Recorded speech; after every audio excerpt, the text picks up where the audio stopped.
How to know if your positivity is true optimism or avoidance behavior.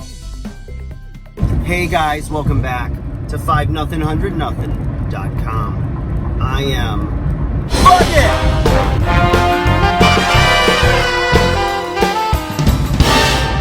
That stands for the fittest underdog guru using intelligent tactics. So I want to talk to you about positivity and two different sides of it, okay? I get this from a show I watch called 90 Day Fiancé. And on the show, they have this character, Ash, who is a relationship coach. So one of the things that I notice about Ash is that he's very positive. He never has a bad thing to say. Everything is optimistic. And when someone challenges that, he completely does a 180 and gets very defensive.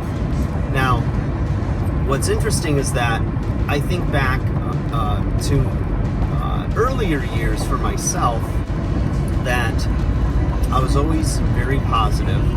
I was very kind to people. I always looked on the bright side of things. And I think that's because the environment when I was a kid was not positive. It wasn't motivating or uplifting. It didn't have ambition. Okay, just the culture. Started reading books like Tony Robbins, Unlimited Power, and others that are very motivating, right? I know a lot of motivational speakers and motivational material, it kind of gets poo-pooed on, but it's very powerful because a lot of times, even as a personal trainer, most of my job is motivating people.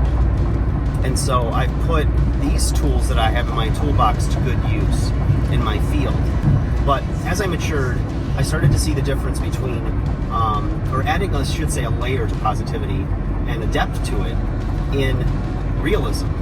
You know, being realistic about where you are right now, but still believing that you can have a better tomorrow. And the extreme side of positivity could mean that you're just delusional or you're avoiding, what's going on. I knew a guy years ago who bought everything and had a lifestyle on credit, basically. So he had the mansion, he was very involved in his church, he had appearances, right? He had the Mercedes, he had all these things, but it was all falsified, it was all a lie. And it was almost like what they know, what's in some of the, what's called prosperity preaching market, I guess you could say, is they call it name it and claim it. Like if you say it and you believe it, you'll get it, right? They call it positive confession. And I think that in micro doses, some people need that message of encouragement. If they weren't brought up in that environment, that they can achieve something. It's believing in people, it's believing in yourself, for a better tomorrow. But I always know that there's a balance to that. I've come to learn that in my older middle-age years, that, you need positivity with action. And not positivity as avoidance behavior, meaning that you just think everything is great and you never deal with issues that really will make you great or will make things better. So it's almost like a mask or a facade for what's going on beneath the surface. So, you got to keep it in balance, keep it in check. And, there's always a sliding scale or shades of gray to this. But, if you know somebody that's really positive, but then they seem to be almost bipolar, where if you're not on board with them or if you question things, they now kind of shut down or become angry, as Ash did in this show.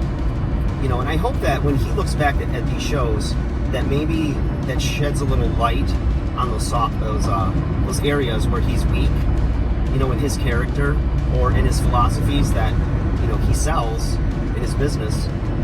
Because I do think the guy's well-intentioned. I just don't think he had all the pieces to the puzzle yet.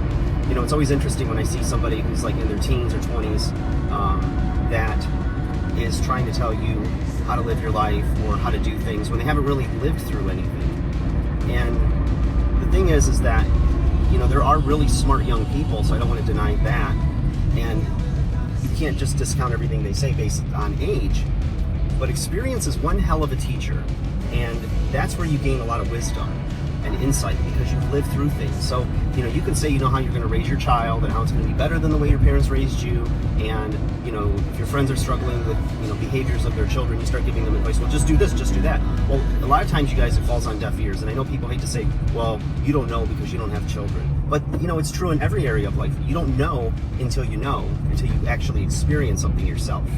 So all we can do is keep the conversation going.